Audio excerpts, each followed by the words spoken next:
You are listening to the IoT for All Media Network. Welcome, Jacob and Shay. Thanks for taking some time to jump on here and talk to me today. I appreciate it. Yeah, Absolutely. Thanks, Ryan.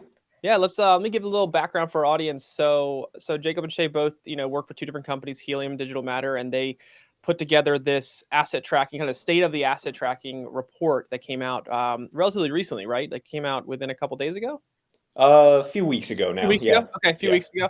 And we've been in talks. I thought it was a really cool report. I thought it was something that our audience could get a lot of value out of. So I wanted to bring them on here for a quick conversation just to talk a little bit more about what, the behind the scenes of kind of how it got put together, the thought process of it, some high level learnings, not give away too many interesting details so that, you guys go to check it out yourselves. But nonetheless, thought this would be a great conversation. So let's start off by having both of you give a quick introduction about yourself. Shay, why don't you go first? Talk about, background experience a little bit, the company you're with, that kind of thing. Yeah, sure. So my name is Shay. I'm Digital Matters Marketing Director. We design and manufacture GPS and IoT asset tracking hardware. So our expertise is really in the battery-powered asset tracking space, so making really small devices that track for years and years. You can put them on whatever you want. And we have devices deployed in about 130 countries at this point. And we have partners tracking everything from trailers and vehicles to porta potties to iPhones to sea turtles. So whatever they need to track, we generally have a device for it. Fantastic. Jacob? Yeah. So I'm Jacob Swinn. I'm the product marketing manager at Helium. Helium's the world's largest contiguous wireless network, and we just hit over 300,000 hotspots online the other day, and it's just growing. Yeah, every week it seems like a new milestone that we're hitting. So we're in over almost 26,000 cities and 147 countries around the world. So super excited to see that growth and just the way the network is expanding and like enabling tons of different use cases and solutions. And so we get to look at some of those with this report with asset tracking. Fantastic. Would you mind talking a little bit about kind of how you guys came together for this? How are the companies connected? I assume there's some kind of partnership there as well. And just talk about the overall intent of the report. Yeah, I think Shay, you can probably talk because you've done this. This is my first year running this report with Helium, and Shay has done this in the past with Helium as well. So you might have a little bit more background on like how Helium and Digital Matter started working on the report together. Yeah, of course. So Digital Matter, we partnered with Helium in 2020. We started integrating our devices into the network. So we were really excited about the out of the box connectivity that Helium offers. A big barrier to entry that we usually see in the LoRaWAN space is definitely understanding the tech and Sure. also setting up the gateways. Sure. And we focused on asset tracking because it really is one of the fastest growing IoT markets out there, and it is becoming really accessible for businesses of all sizes. Yeah. Go ahead, Jacob. Sorry. Oh, I was just gonna piggyback a little bit on that. Like she said, it's like we've seen, it's one of the most popular IoT use cases, and did a little research, and IoT supported asset tracking, the market's expected to count for over 90% of all connected enterprise and industrial solutions by 2030. So just growing really rapidly. Sure. And like Shay said, I think this is our third year at Helium doing this report, second year with Digital Matter. And so we had like 600 respondents or so last year to the report, and we had almost 2,600 this year. So it jumped up a lot with the communities growing and things like that. So we're able to get, like you asked about the intent of the report, just being able to gain those insights and to help us and to help the community members and people looking for asset tracking solutions, like to, see what needs to happen and what we can do to help them get their use cases off the ground. Yeah, it's fantastic. I mean, we have been very big proponents of asset tracking, and it's kind of how much it contributes and will contribute to the scale of IoT as a whole. It's one of the most widely adopted use cases across different industries, and we think it has massive potential for IoT. So, so we're big believers in asset tracking being kind of one of the big, anchor use cases that really drives IoT forward. So, that's fantastic to kind of learn more about. Now, tell me a little bit, and maybe this is a good question for Shay, is how was the report conducted? How did you kind of go about it? Was it a survey-based report? Like, how did you collect the information? How did you, think about or plan the questioning and kind of the methodology behind all that? Yeah, so we did primary research. Essentially, we sent it out to the Helium and Digital Matter communities, which it's interesting because there's really different types of people Sure. in those two communities. So we were able to get a good overview of what's going on, I guess. In terms of the questions, I think it was just a lot of the pain points that I see being in the industry. And when we get new partners on board, what they have questions about, what they tend to struggle with. Sure. And it ranges from connectivity to what device do I use to, how long will the device last? So yeah, just looking at the common things that at least I see in our industry and trying to get people to answer the same questions, I guess. Yeah, that's very interesting that the two companies, obviously have different focuses as, their core objectives and what you all, produce and introduce to the market. So coming together and seeing you had two different audiences still when it came down to the respondents was probably, a really good thing for this report at the end of the day. And Jacob, one thing I wanted to ask you is as you guys were thinking about this report, who is the report kind of aimed at as you're, planning this and preparing this? I know it's probably a mixture of different groups, but from your perspective, who was, the real aim for this report to kind of be read by and utilized going forward? Yeah, it was really from a high level overview. It's businesses and people who either currently have an asset tracking use case or anticipate having one in the Okay. future. So it's Okay. trying to figure out like, are there pain points for them currently, or are there things that are like, like Shay said, barriers to starting with an Sure. asset tracking use case or things like that. So yeah, that Gotcha. was the main audience. Fantastic. And the big question I have for you today, and I know you can't dive too crazy into detail here, but if you could share some high level kind of takeaways and findings that you're comfortable sharing with our audience, I think that'd be a great place to kind of transition into. Yeah, definitely. I mean, a couple of the major things looking at just like the technologies being used, cellular's kind of had a stranglehold on Sure. things like asset tracking and stuff like that. And while it's still in the lead, like on the question, asking what technology you're using, cellular's still in the lead for that. But Okay. you can see over the years, and we have trends in the report and stuff like comparing the last few years research, but cellular is definitely losing popularity, and some newer technologies are kind of popping up to kind of challenge it a little bit, as people are a little bit more cost sensitive, things like, cost, complexity, stuff like that, those Okay. barriers, people are looking outside of the normal cellular technology to use.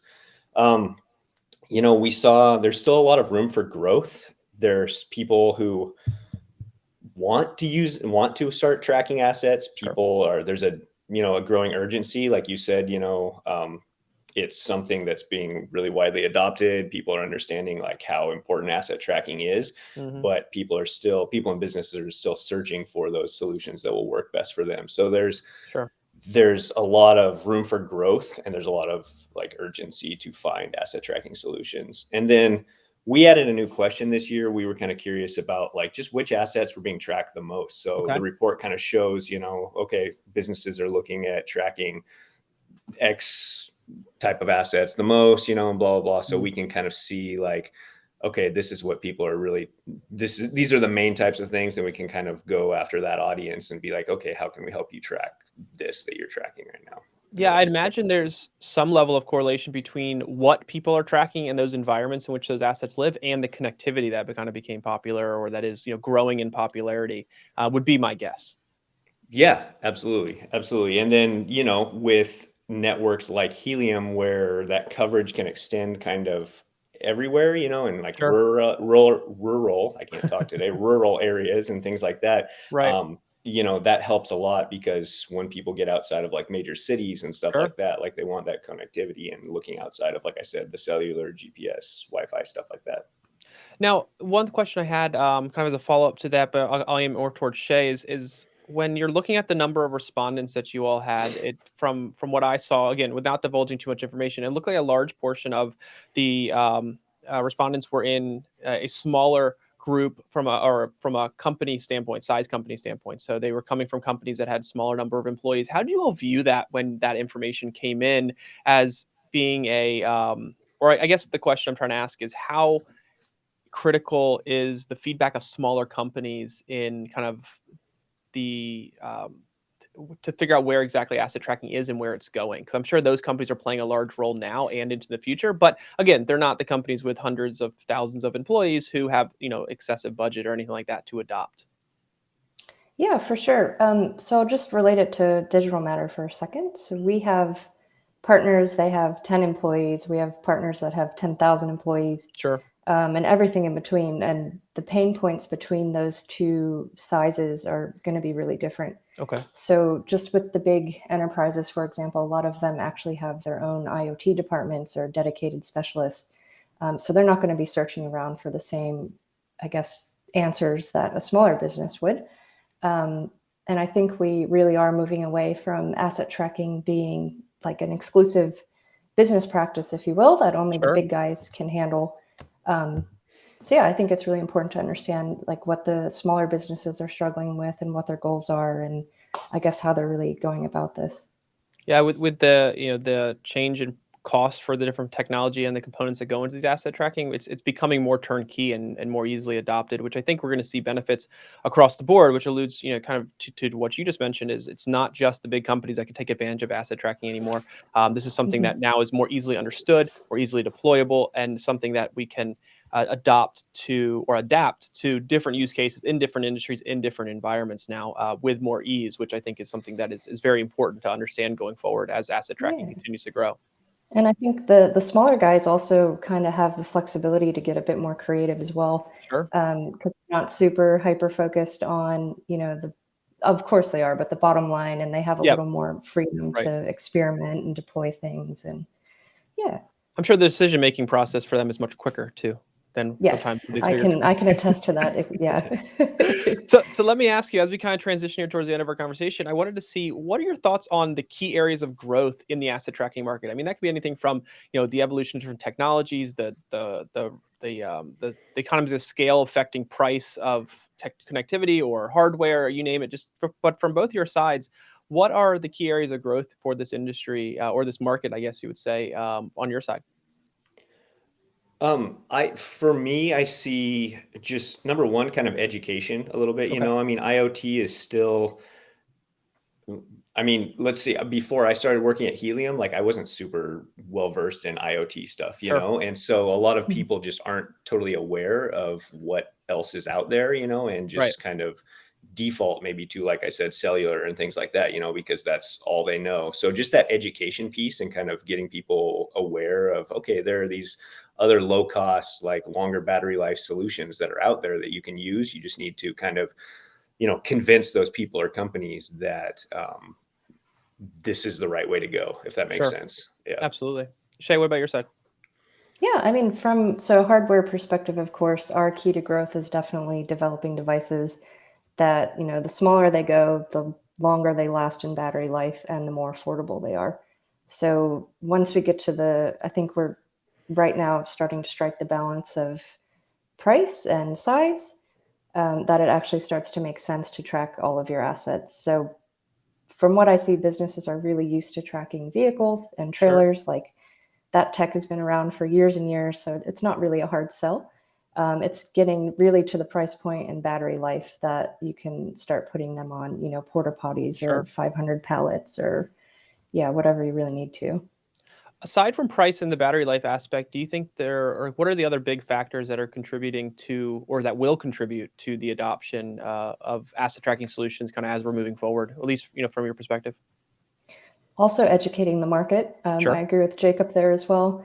Um, it's yeah, like I said, people understand the concept of vehicle tracking, but we're Cool. getting not quite to the point where like we can say, oh, we're tracking sea turtles Sure. with a battery powered device. So it's yeah, definitely just educating the market and actually proving the use cases as well. So Yep. speaking to a business and saying, oh, they achieved this ROI. So yeah, getting the use cases and stories out there.